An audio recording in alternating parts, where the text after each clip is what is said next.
Hi guys, Chris here from Decimal Studios, and welcome to the final installment of the mix breakdown. We're going to take a look at the vocals and putting it all together for Arcane Roots track called Curtains. Hit the like and subscribe button and let's have a look. Okay, so the vocals are split up into two sections. You've got lead vocals and backing vocals. There's not as many vocals as a normal Arcane Roots track in here, but there's so many synths in this track that make up this track, it's just not needed. So let's have a look at the main vocal. Let's solo it, and let's take off the effects. I know you're feeling alone. Let's mute these and see where it's going. So, non-linear summer, as we've got on every track. We've got the SSL EQ, filtering out the lows, boosting the lower frequencies at 210, just by 4 dB. I know you're feeling alone, caught out at sea. Cool, so just a slight boost on the lower frequencies. Cambridge EQ, doing quite a broad dip at 1K. I think this is a Neumann mic, so I thought it was just a little bit middly. And yeah, you can hear it there. So just pulling that out, but broad sweeping, not a harsh peak. Just to make it a bit more musical and fit in with the music. Cool. So two compressors. First one, 1176. Set to slow attack, fast release. And it sounds like...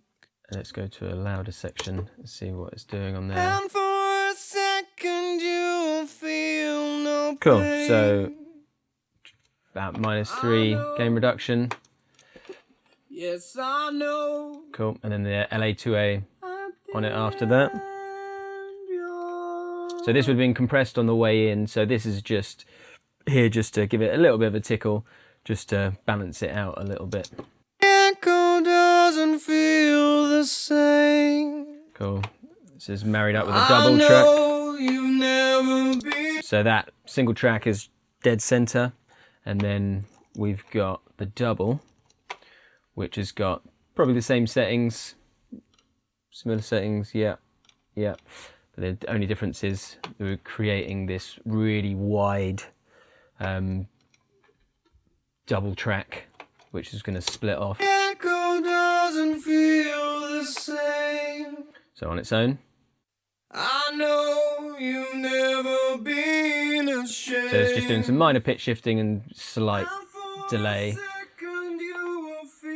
100% mix. We're not focusing on anything. We're just get on the whole track. At the end, cool, and then we've got an octave underneath that. And for a second you won't feel no pain. Same settings. Maybe some slight differences in the compression. Nope, same settings. You won't feel no pain. And harmony from Jack. Yes, I know. Which is double tracked and panned left and right. And for a second you will feel no pain. Slight different EQ on there, so we're not giving them the low end boost. Yes, I know. And again, the double compressor, so the 1176 followed by an LA2A. And for a second you will feel no... Cool, so those are all bussed to the effects here. So the effects, and they're made up of 2 delays and 2 reverbs.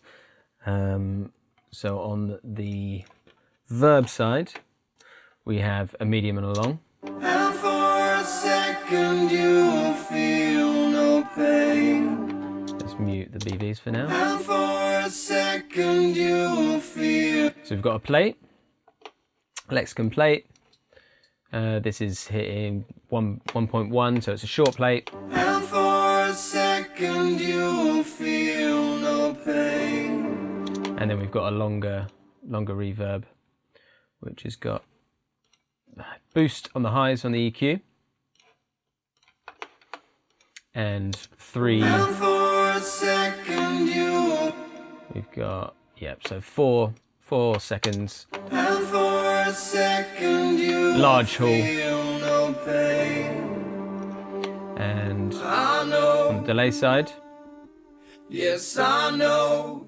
just got a short slap. At the end, you're alone. And it loads. So yeah, short tape echo. And a longer delay. And for a sec.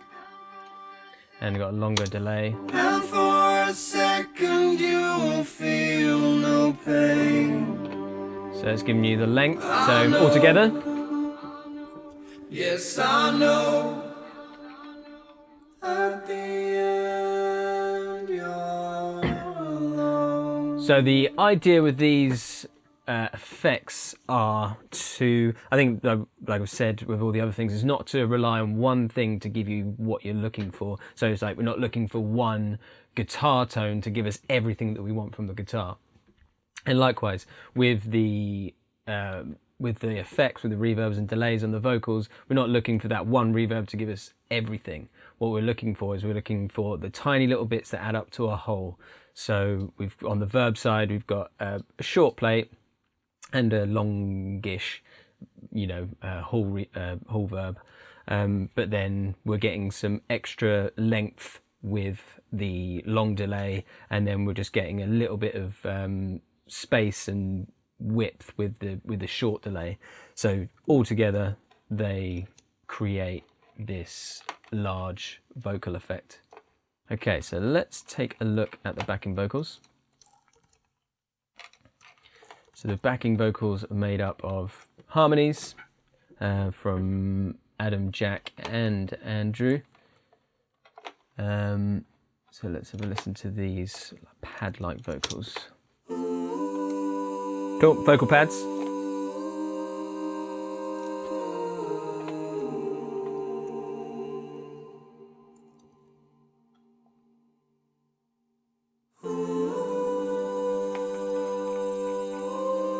Cool, so I've got a feeling actually these were bounced because I was running out of processing power, so these were bounced previously, but they would have had the same similar sort of processing, so 1176 compressor and an LA2A. So you can see we've just got some panning going on, nothing crazy, just to create some space, some width. So got Jack there, panned out to left and right. Adam panned out to left and right as well. Down the center. Okay, so another vocal BV we've got here is this additional part.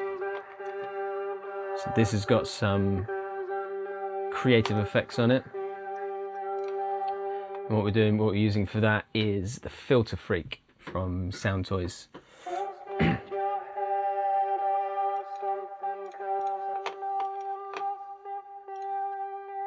Cool. So we're creating this classic sort of telephone effect. So we're boosting in the sort of lower high mids with a big peak, and same on here, filtering up the tops. But what we're doing is we're using the input and output to create distortion effect, so just driving that right in using this dirt this dirt style on the output, and that's probably across the board on all three parts. And then just some more filtering EQ. So here's what they've sounded like.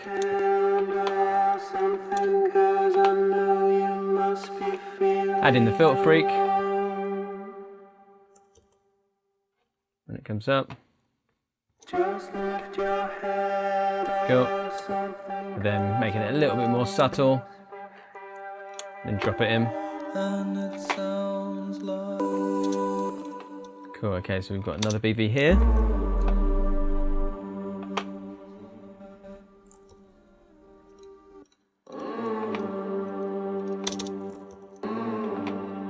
Cool, so on this we have Soundtoy's little altar boy.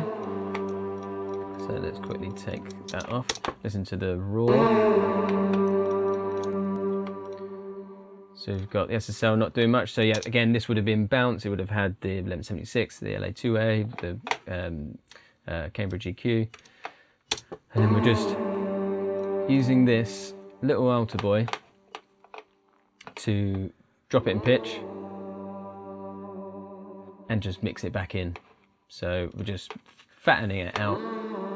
So there, with the octave lower, using the formant just to, so it doesn't sound too synthetic. We're trying to make it sound quite natural. Same with the left, so it's a double up. And then this middle one. So this middle one, which is the lower octave, we're adding in a higher octave and blending that in. So we're just creating this. So we're just making it sound thicker than it really is. Just kind of cool. And the final BVs we got.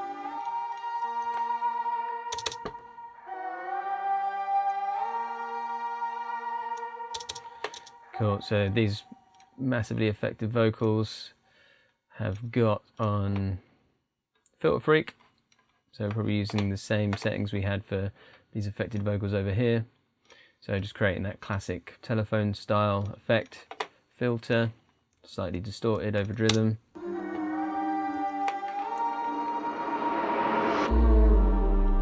And that is those vocals. The only other vocal we've got left in this song is the intro vocal, which is filtered again.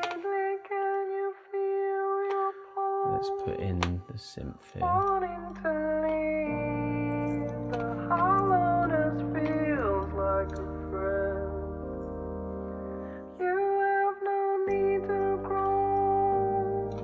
Cool, so that has been created. So this would have been bounced again, but then with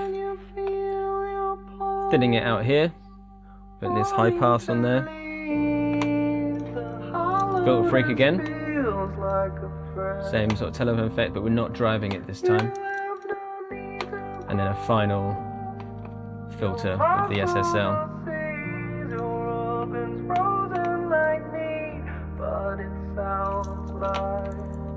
And that is all the vocals.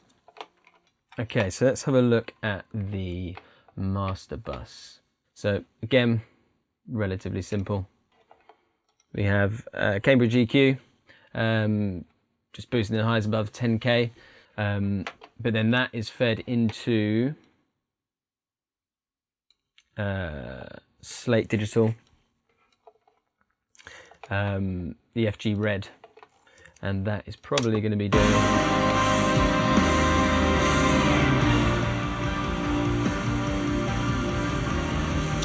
that's just a little bit of glue, not doing much. Maybe maximum -3, -2 dB. We've got wave center, just pulling the sides up, just to give it, just make it a little bit wider. After that, L2.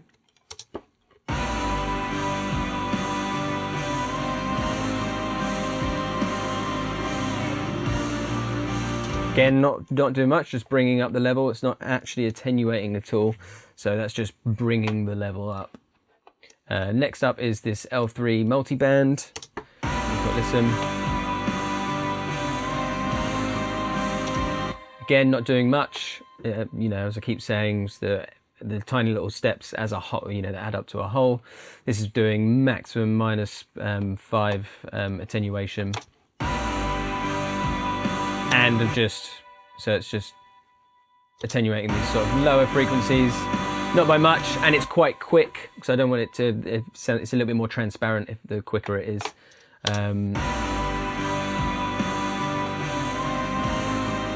And then we just got a boost on the higher frequencies by 2 dB. And I like to use these bands as just as a guide of where the track's sitting at. When I'm mixing, when I'm mastering, I'll have like a commercial track that I like, or the last track that I did that I liked, and I'll just sort of A/B them. And just because when you're mixing, your ears get tired, and you just need like a reference to you know, what a commercial track sounds like. I'd say with the A/Bing of tracks, don't go too hard of like, oh, they sound different, they sound, you know, sounds really different, and you try and then what you do is you try and steer your mix into this unnatural way that you're just going to end up, you know, hurting your mix rather than helping it. The commercial track that you listen to is going to be recorded in a different space. It's going to be a different song. It's going to be in, you know, different keys, different members. You have different amps. There's so many variables that add up to making the finished product that you're never really going to get the same result. And I feel like the best mixes are done when you just go with what the track is. So instead of mixing to like, you know, I want it to sound like this track exactly, I'll just be like, cool, let's mix it to, you know, what I'm vibing on it at that time. And I find I always get the best results if I do that. You can use the guide or your reference as a general guide of where everything's sitting. It's like, oh, okay, my mix sounds way too muddy to this track that I'm listening to. Let's add some highs in. That's great. Broad brushstrokes are great, but when you get into the specifics, you're just like, oh, that snare, that kick drum, they don't sound the same. They won't sound the same unless it's the same room, same mix, same person, you know. So just don't try and go on that too much. And then the last thing in the chain I would have had on here would have been Slate FGX, just for the mastering, just to get the loudness up. And when that loads, we'll have a look what it was doing. I don't think it would have been doing much. On the Slate, on this FGX, I don't like the compressor section. I just use the limiting section. So that I just use that to bring it up to level. So this is the FGX. So just 4 dB of level there. And 1.5 of this dynamic perception, which it doesn't state anywhere in the manuals, but I reckon this is clipping. It sounds like clipping to my ear. If you crank that up, it's clipping. So just a tiny bit of clipping just to add in, you know, the attack and transients on the drums and everything that's in there. Great, so that's the full mix, all the way from drums through to vocals. Let us know your thoughts in the comments below. Hit the like and subscribe button, and we'll see you in the next video.